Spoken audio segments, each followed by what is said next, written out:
મારા મૃત પિતાજી મને સ્વપ્નમાં કેમ દેખાઈ રહ્યા છે? આનો કયો સંકેત છે? મિત્રો, શું તમારી સાથે પણ આવું થાય છે કે સ્વપ્નમાં દિવંગત પ્રિયજનો નજર આવે છે? કોઈ પોતાના ગુજરી ગયેલા પિતાની સ્વપ્નમાં જુએ છે, તો કોઈને પોતાની માતાના દર્શન થાય છે. શક્ય છે કે તમે પણ ક્યારેકના ક્યારેક તમારા મૃત પરિજનોને સ્વપ્નમાં જરૂર જોયા હોય, પરંતુ ઘણીવાર સવારે ઉઠતા જ આપણે તે સ્વપ્નોને અવગણી દઈએ છીએ. શું ક્યારેય તમારા મનમાં પ્રશ્ન ઉઠ્યો છે કે આખરે આવા સ્વપ્ન કેમ આવે છે? આનો કયો અર્થ હોઈ શકે છે? વાસ્તવમાં મૃત પરિજનોના સ્વપ્ન આવવું સામાન્ય ઘટના નથી. તેની પાછળ ગહન રહસ્ય છુપાયેલું છે, જેનો ઉલ્લેખ આપણા શાસ્ત્રો અને પુરાણોમાં વિસ્તારથી મળે છે. આવા સ્વપ્ન કોઈ સંદેશ અથવા સંકેત લઈને આવે છે, જે આપણા જીવન માટે મહત્વપૂર્ણ હોઈ શકે છે. આજની આ પ્રસ્તુતિમાં અમે તમને તે જ ખાસ સંકેતો વિશે જણાવવાના છીએ. તેથી વિનંતી છે કે આને અંત સુધી જરૂર વાંચો, કારણ કે અધૂરી માહિતી ક્યારેક હાનિકારક સાબિત થઈ શકે છે. આગળ અમે તમને એક પ્રાચીન કથા સંભળાવવાના છીએ, જે આ વિષય સાથે જોડાયેલી સૌથી પ્રસિદ્ધ અને અર્થપૂર્ણ કથા માનવામાં આવે છે. આને સાંભળ્યા પછી તમે પોતે સમજી જશો કે સ્વપ્નમાં મૃત લોકોને જોવું કેમ મહત્વપૂર્ણ માનવામાં આવે છે અને તેના કયા સંકેતો હોય છે. કથા શરૂ કરતા પહેલાં તમારા બધાને વિનંતી છે કે આ વિડીયોને લાઇક કરો અને કોમેન્ટમાં જય શ્રી કૃષ્ણ જરૂર લખો. તો ચાલો સાંભળીએ તે પ્રાચીન અને અદ્ભુત કથા, જેને માત્ર સાંભળવાથી પિતૃઓની કૃપા પ્રાપ્ત થાય છે. મિત્રો, એકવારની વાત છે. દેવર્ષિ નારદજી યમલોક તરફ પ્રસ્થાન કરે છે, જેથી યમરાજ સાથે મુલાકાત કરી શકે. જેવા નારદજી ત્યાં પહોંચે છે, યમરાજ તેમનું અત્યંત પ્રેમ અને સન્માનથી સ્વાગત કરે છે. તેઓ નારદજીને પ્રણામ કરીને કહે છે, હે દેવર્ષિ, તમારું યમપુરીમાં સ્વાગત છે. તમારા પવિત્ર દર્શનથી આજે હું મારી જાતને ધન્ય માનું છું. તમારા ચરણ પડવાથી આ સ્થાનની શોભા વધુ વધી ગઈ છે. યમરાજના આ આદરપૂર્ણ વર્તનથી નારદજી હર્ષિત થઈ જાય છે. તેઓ પણ યમરાજને પ્રણામ કરતા કહે છે, હે મૃત્યુ અને ધર્મના દેવતા, તમને મારું પ્રણામ. તમારા સત્કારથી હું અત્યંત પ્રસન્ન છું. ત્યાર પછી યમરાજ જિજ્ઞાસા વ્યક્ત કરતા પૂછે છે, હે દેવર્ષિ, આજે તમારા યમલોક આવવાનું કારણ શું છે?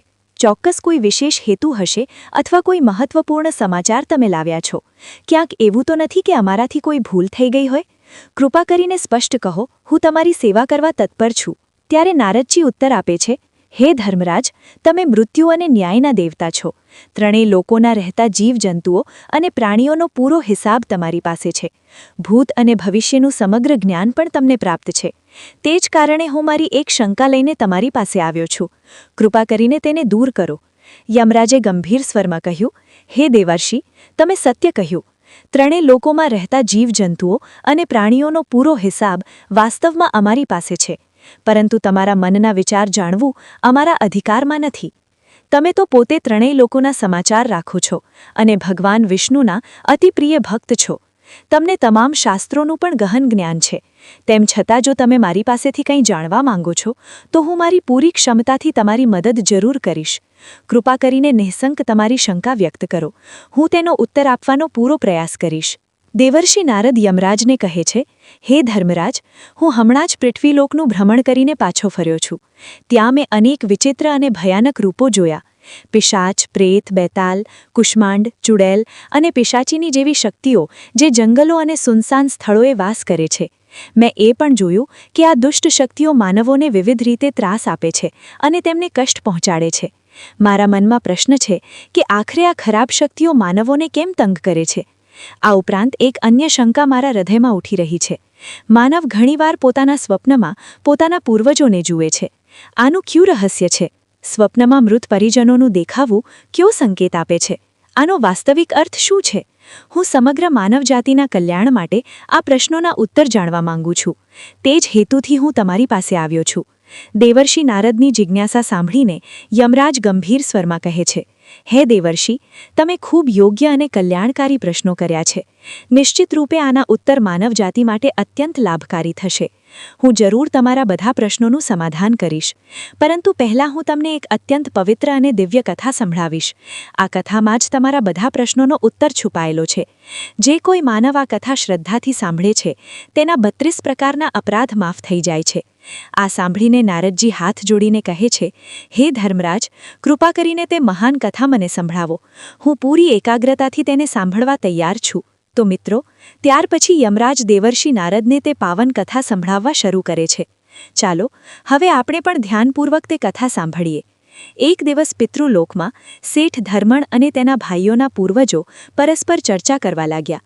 તેઓ અત્યંત દુઃખી થઈને એકબીજાને કહેવા લાગ્યા, આ આપણા કુળનું કેટલું મોટું દુર્ભાગ્ય છે કે આપણા વંશમાં આવા સ્વાર્થી અને લાલચુ પુત્રો જન્મ્યા છે.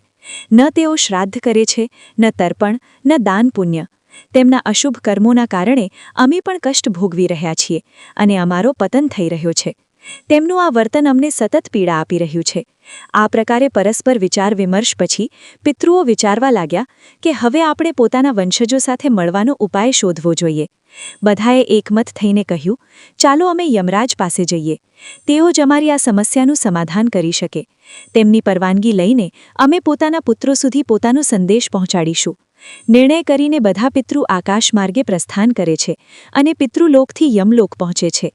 યમરાજને પ્રણામ કરીને તેઓ તેમની સમક્ષ હાજર થાય છે. યમરાજ પિતૃઓને પોતાના દરબારમાં જોઈને તેમનું સત્કાર કરે છે અને આદરપૂર્વક પૂછે છે, હે મહાત્માઓ, તમારું યમપુરી આવવાનું કારણ શું છે? ચોક્કસ કોઈ વિશેષ હેતુ હશે અથવા કોઈ મહત્વપૂર્ણ સમાચાર તમે લાવ્યા છો. ક્યાંક એવું તો નથી કે અમારાથી કોઈ ભૂલ થઈ ગઈ હોય? કૃપા કરીને સ્પષ્ટ કહો, હું તમારી સેવા કરવા તત્પર છું.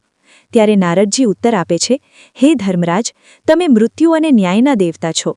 ત્રણેય લોકોના રહેતા જીવજંતુઓ અને પ્રાણીઓનો પૂરો હિસાબ તમારી પાસે છે. ભૂત અને ભવિષ્યનું સમગ્ર જ્ઞાન પણ તમને પ્રાપ્ત છે. તે જ કારણે હું મારી એક શંકા લઈને તમારી પાસે આવ્યો છું. કૃપા કરીને તેને દૂર કરો. યમરાજે ગંભીર સ્વરમાં કહ્યું, હે દેવર્ષિ, તમે સત્ય કહ્યું. ત્રણેય લોકોમાં રહેતા જીવજંતુઓ અને પ્રાણીઓનો પૂરો હિસાબ વાસ્તવમાં અમારી પાસે છે, પરંતુ તમારા મનના વિચાર જાણવું અમારા અધિકારમાં નથી. તમે તો પોતે ત્રણેય લોકોના સમાચાર રાખો છો અને ભગવાન વિષ્ણુના અતિ પ્રિય ભક્ત છો. તમને તમામ શાસ્ત્રોનું પણ ગહન જ્ઞાન છે. તેમ છતાં જો તમે મારી પાસેથી કંઈ જાણવા માંગો છો તો હું મારી પૂરી ક્ષમતાથી તમારી મદદ જરૂર કરીશ. કૃપા કરીને નિઃશંક તમારી શંકા વ્યક્ત કરો. હું તેનો ઉત્તર આપવાનો પૂરો પ્રયાસ કરીશ. પિતૃઓની વાત સાંભળીને યમરાજ ગંભીર સ્વરમાં બોલ્યા, હે મહાત્માઓ, જીવિત અવસ્થામાં પોતાના પુત્રો સાથે મળવું તમારા માટે શક્ય નથી, પરંતુ તમે તેમને સ્વપ્નમાં જરૂર સંકેત આપી શકો છો. પોતાનું દુઃખ અને સંદેશ સ્વપ્નોના માધ્યમથી તેમને સમજાવો. આ જ યોગ્ય માર્ગ છે. પછી પિતૃઓ પરસ્પર સહેમત થઈ જાય છે અને નિર્ણય કરે છે કે તેઓ પોતાના પુત્રોને સ્વપ્નમાં દર્શન આપશે. સૌથી પહેલાં તેઓ મોટા પુત્ર એટલે શેઠ ધર્મણના સ્વપ્નમાં પ્રગટ થાય છે અને તેને સંકેત આપે છે. પરંતુ ધર્મણ તે સંકેતો સમજી શકતો નથી. સવારે જાગતા જ તે સ્વપ્નને પૂરેપૂરું ભૂલી જાય છે અને પૂર્વજો દ્વારા આપેલા સંદેશને પણ મહત્વ આપતો નથી. આ જોઈને પિતૃઓ નિરાશ થઈ જાય છે. તેઓ પછી અન્ય પુત્રોના સ્વપ્નમાં જઈને તેમને પણ દર્શન આપે છે અને અનેક પ્રકારના દિવ્ય સંકેત પહોંચાડે છે, પરંતુ બાકીના ભાઈઓએ પણ તે સંકેતોને અવગણી દીધા. કોઈએ પણ પોતાના પૂર્વજોની ચેતવણીને ગંભીરતાથી લીધી નહીં. ધીમે ધીમે પિતૃઓ અત્યંત વ્યથિત અને ક્રોધિત થઈ ઉઠે છે. ધર્મણ અને તેના ભાઈઓ ધનની લાલસામાં આટલા અંધ થઈ ગયા હતા કે તેમને પૂર્વજો દ્વારા આપેલા દિવ્ય સંદેશાનો કોઈ અર્થ જ નહોતો લાગતો. પરંતુ થોડા જ દિવસો પછી પરિણામ સામે આવવા લાગ્યું. શેઠ ધર્મણને વેપારમાં ભારે નુકસાન ઉઠાવવું પડ્યું. ધીમે ધીમે તેની જમા પૂંજી અને સંપત્તિ નાશ પામી. ભાઈઓ વચ્ચે વાદવિવાદ અને ઝઘડા શરૂ થયા. અંતે તેમણે પૂર્વજો દ્વારા કમાયેલી સમગ્ર જમીન મિલકત વેચી નાખી અને પરિવાર પૂરેપૂરો ઉજળી ગયો. ભાઈઓનો પરસ્પર સંબંધ તૂટી ગયો અને દરેક પોતાના જીવનયાપનની ચિંતામાં વેરાઈ ગયા. ઉધર પિતૃલોકમાં પિતૃઓ પોતાના વંશજોની આવી દયનીય દુર્દશા જોઈને ગહન પીડામાં ડૂબી ગયા. તેઓ અત્યંત ઉદાસ થઈને ફરી યમરાજ પાસે પહોંચ્યા અને હાથ જોડીને બોલ્યા, હે ધર્મરાજ, અમારા પુત્રોની આ દશા અમારાથી જોવાતી નથી. અમારા સંચિત પુણ્યોને તેમણે નાશ કરી નાખ્યા. કૃપા કરીને કંઈક એવો ઉપાય કરો કે તેઓ પોતાની ભૂલ સમજી શકે. યમરાજે ધૈર્યપૂર્વક ઉત્તર આપ્યો, હે મહાત્માઓ, હું તમારી વેદના સારી રીતે સમજું છું. નિશ્ચિંત રહો, હું પોતે તમારી મદદ કરીશ. હું પૃથ્વીલોક જઈને તમારા પુત્રોને તેમની ભૂલનો બોધ કરાવીશ. તે પછી મિત્રો, યમરાજ પોતાના વિશાળ ભેંસ પર સવાર થઈને પૃથ્વીલોક તરફ પ્રસ્થાન કરે છે. જ્યારે તેઓ શેઠ ધર્મણના ઘરની નજીક પહોંચે છે ત્યારે તેઓ સાધુનો વેશ ધારણ કરી લે છે. સૌથી પહેલા સાધુ વેશમાં યમરાજ શેઠ ધર્મણના ઘરે પહોંચે છે. તે સમયે ધર્મણ ગંભીર બીમારીથી પીડિત હતો અને પથારીમાં પડ્યો કરાહતો હતો. સાધુ વેશધારી યમરાજ દ્વાર પર ઊભા રહીને ઊંચા અવાજે પોકારવા લાગ્યા, ભિક્ષામ દેહી ભિક્ષામ દેહી. હે ગૃહિણી, દ્વાર પર એક સાધુ ઊભો છે. લાંબી યાત્રાથી થાકેલો આવ્યો છું. જો કોઈ હોય તો ભિક્ષા આપો. આ અવાજ સાંભળીને શેઠની પત્ની સુનંદા બહાર આવી. તેણે સાધુને જોઈને આદરપૂર્વક સ્વાગત કર્યું અને વિનમ્રતાથી બોલી, પધારો, હે સાધુ મહારાજ, તમારું અમારા દ્વાર પર સ્વાગત છે. કહો, હું તમારી કેવી રીતે સેવા કરી શકું? ત્યારે સાધુરૂપી યમરાજ બોલ્યા, હે દેવી, હું દૂરથી યાત્રા કરતો આવ્યો છું. ભૂખ્યો તરસ્યો છું. જો કંઈક અન્ન મળે તો મારા માટે વરદાન થાય. સુનંદાએ કહ્યું, ઠીક છે મહારાજ, તમે બેસો, હું તરત જ ભોજન લઈને આવું છું. જ્યારે તે અંદર જવા લાગી ત્યારે સાધુરૂપી યમરાજે તેના ચહેરા તરફ જોયું. ત્યાં ગહન દુઃખ અને પીડાના ભાવ સ્પષ્ટ દેખાતા હતા. તેઓ બોલ્યા, હે પુત્રી, તારા મુખ પર વિષાદ ઝલકી રહ્યો છે. જો કોઈ રહસ્ય ન હોય તો મને કહે, આખરે તારું દુઃખ કારણ શું છે?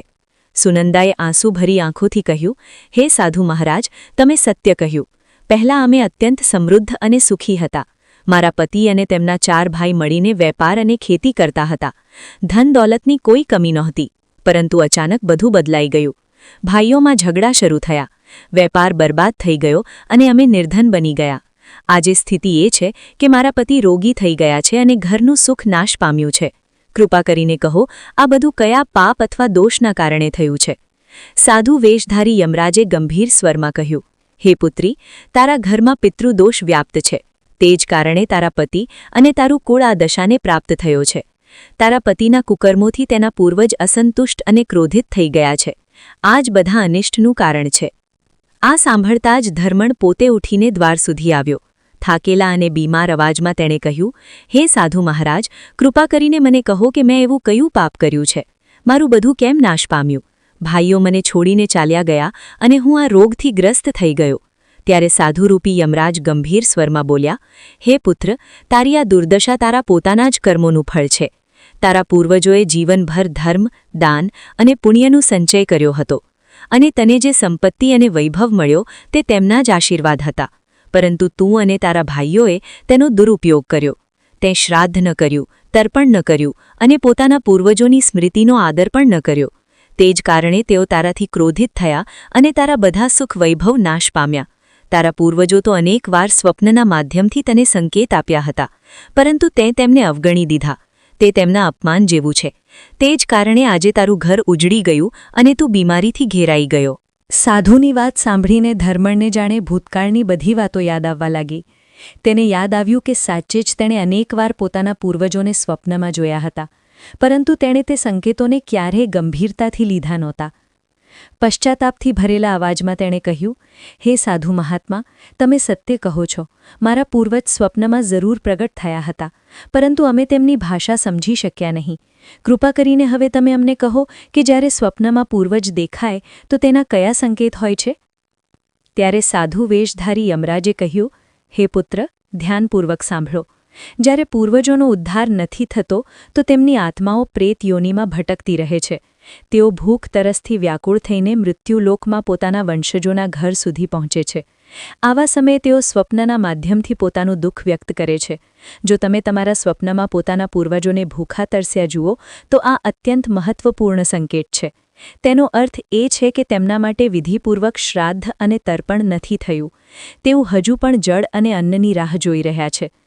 આ સ્થિતિ ત્યારે ઉત્પન્ન થાય છે જ્યારે વંશજ પોતાના પિતૃઓનું તર્પણ સમયસર નથી કરતા અથવા શ્રાદ્ધની પ્રક્રિયા શ્રદ્ધાપૂર્વક નથી નિભાવતા. ત્યારે પૂર્વજ સ્વપ્નમાં આવીને પોતાની વ્યથા વ્યક્ત કરે છે, જેથી સંતાન પોતાની ભૂલ સુધારી શકે અને જરૂરી ધાર્મિક અનુષ્ઠાન કરી શકે. આ સમસ્યાનું સમાધાન માત્ર એ જ છે કે પૂર્વજો માટે શ્રદ્ધા અને નિયમપૂર્વક શ્રાદ્ધ તથા તર્પણ કરવામાં આવે. ત્યારે જ તેમની આત્માઓ તૃપ્ત થશે અને તમારા જીવનમાં પણ શાંતિ અને સમૃદ્ધિ પાછી આવશે. યમરાજે શેઠને વધુ વિસ્તારથી સમજાવતા કહ્યું, વત્સ, જો તને તારા સ્વપ્નમાં મૃત પૂર્વજ સાંકળોમાં બાંધેલા દેખાય તો આ અત્યંત ગંભીર સંકેત છે. તેનો અર્થ એ છે કે તારા પિતૃ કોઈ બંધનમાં ફસાયેલા છે અને તેમને હજુ સુધી મુક્તિ નથી મળી. આ સ્થિતિ ત્યારે ઉત્પન્ન થાય છે જ્યારે તેમને માટે વિધિવત શ્રાદ્ધ, તર્પણ અથવા અન્ય ધાર્મિક કૃત્યો નથી કરવામાં આવતા અથવા અધૂરા રહી જાય છે. આવી દશામાં તેમના ઉદ્ધારમાં અડચણો આવે છે.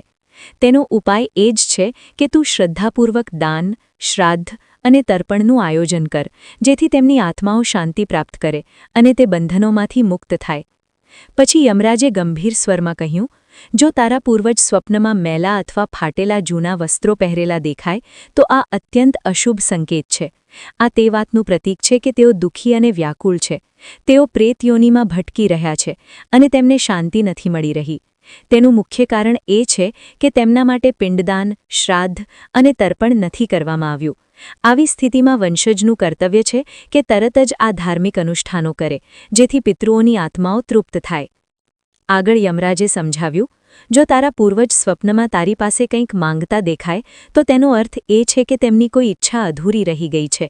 તેમના જીવનકાળની કોઈ અભિલાષા પૂરી ન થઈ અને તે જ તેમને મુક્તિ મેળવવાથી રોકી રહી છે. આવા સ્વપ્નમાં એ ધ્યાન રાખવું જરૂરી છે કે તેઓ કઈ વસ્તુ માંગી રહ્યા છે.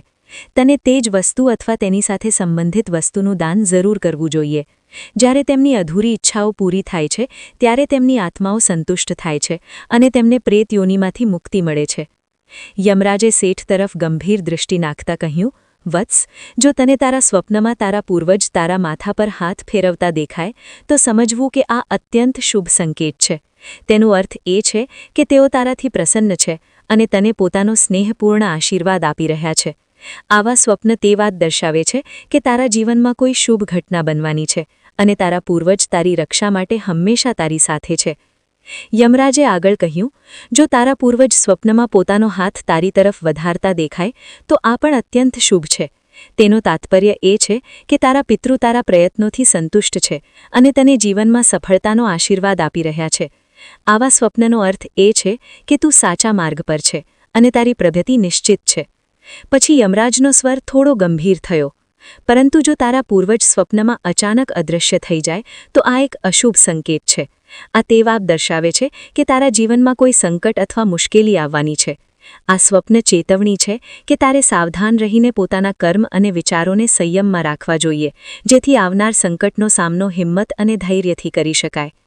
તે પછી યમરાજે ગંભીરતાથી સમજાવ્યું, જો તારા પિતૃ સ્વપ્નમાં ક્રોધિત અવસ્થામાં દેખાય તો આ સંકેત છે કે તેઓ તારાથી નારાજ છે. તેનો અર્થ એ છે કે તારા કેટલાક કર્મ એવા છે જે તેમને અપ્રિય લાગે છે. આ સ્વપ્ન એક ચેતવણી છે કે તારે તારા માર્ગની સમીક્ષા કરવી અને તે કાર્યો તરત છોડી દેવા જે પિતૃઓની ઈચ્છા વિરુદ્ધ છે. જ્યાં સુધી તું પોતાના વર્તનને શુદ્ધ નહીં કરે ત્યાં સુધી પિતૃઓની પ્રસન્નતા અને આશીર્વાદ નહીં મળે.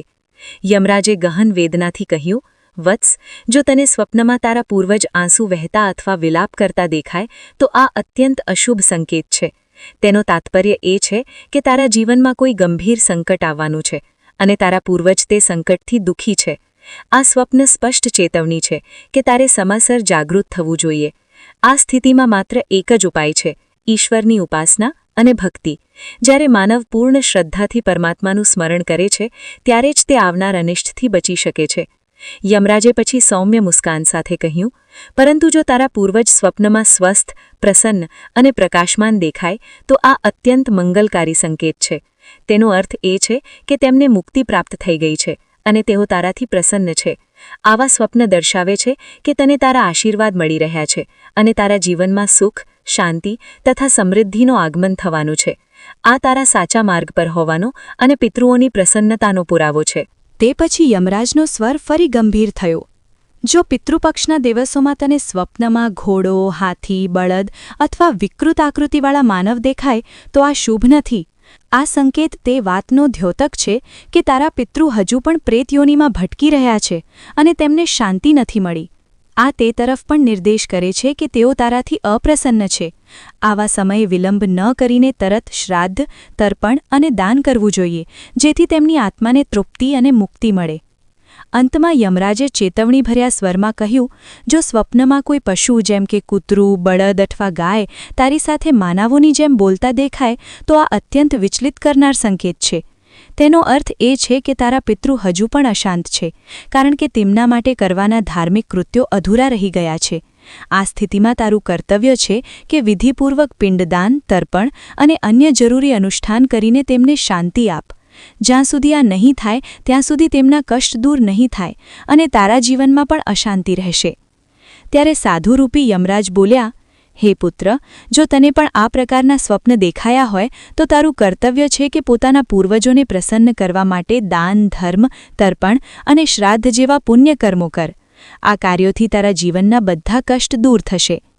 સાધુની વાતો સાંભળીને શેઠની આંખો ખુલી જાય છે. તેને પોતાની ભૂલનો ગહન અહેસાસ થાય છે. તે તરત પોતાના ભાઈઓ પાસે જઈને સાધુએ કહેલી વાતો તેમને જણાવે છે. બધાને સમજાઈ જાય છે કે તેમના પૂર્વજ જ સ્વપ્નમાં આવીને સંકેત આપી રહ્યા હતા, જેને તેઓ અત્યાર સુધી અવગણતા આવ્યા હતા. તે પછી બધા ભાઈ મળીને નદી તટ પર જાય છે અને પોતાના પિતૃઓ માટે પૂરા વિધિવિધાનથી શ્રાદ્ધ, તર્પણ અને દાન ધર્મનું આયોજન કરે છે. આ કર્મોથી તેમના પિતૃ સંતુષ્ટ થઈ જાય છે. થોડા જ સમય પછી પૂર્વજ ફરી તેમના સ્વપ્નમાં પ્રગટ થાય છે, પરંતુ આ વાર તેઓ શુભ સંકેત આપે છે. તેમના મુખ પર તેજ હોય છે. તેઓ પ્રસન્ન દેખાય છે અને ભાઈઓને આશીર્વાદ આપે છે. આ સંકેતોથી ભાઈઓનું જીવન ખુશીઓથી ભરાઈ જાય છે. તેમના બધા રોગ અને દોષ નાશ પામે છે. ભાઈચારો ફરી સ્થાપિત થાય છે અને તેઓ બધા મળીને પ્રગતિ કરવા લાગે છે. યમરાજે નારદજીને કહ્યું, હે દેવર્ષિ, જ્યારે પૂર્વજ સંતુષ્ટ થાય છે ત્યારે માનવોને અનેક પ્રકારના શુભ સંકેત મળે છે. જો સ્વપ્નમાં પિતૃ કોઈના માથા પર હાથ ફેરવે તો આ તેમના આશીર્વાદ અને આવનાર ખુશીઓનો સૂચક છે. જો તેઓ હાથ વધારતા દેખાય તો આ સફળતાનો સંદેશ છે. જ્યારે તેઓ સ્વસ્થ, તેજસ્વી અને સ્વચ્છ વસ્ત્રોમાં પ્રગટ થાય તો સમજવું કે તેમને મુક્તિ મળી ગઈ છે. અને જો તેઓ આકાશમાં વાદળો પર વિરાજમાન દેખાય તો આ સંકેત છે કે તેઓ અત્યંત પ્રસન્ન છે અને પોતાના વંશજો પર કૃપા વરસાવી રહ્યા છે. આવા જ શુભ સંકેતોથી તે ભાઈઓનું જીવન બદલાઈ ગયું. તેમનું ખોવાયેલું ધન અને વૈભવ પાછું આવી ગયું. તેઓ ફરી એકજૂટ થઈને રહેવા લાગ્યા અને 100 વર્ષ સુધી સુખપૂર્વક જીવન વિતાવ્યા પછી દિવ્ય વિમાનોમાં બેસીને પિતૃલોક તરફ પ્રસ્થાન કરી ગયા. તો મિત્રો, આ પ્રકારે યમરાજે દેવર્ષિ નારદને સ્વપ્નોમાં પૂર્વજો દ્વારા આપવામાં આવતા સંકેતોનું રહસ્ય જણાવ્યું. જો તમને આ કથા પસંદ આવી હોય તો કૃપા કરીને તમારા વિચારો શેર કરો. સારી લાગી હોય તો આને આગળ વધારો અને કોમેન્ટમાં જય શ્રી કૃષ્ણ જરૂર લખો અને ચેનલને સબસ્ક્રાઇબ કરવાનું બિલકુલ ભૂલશો નહીં.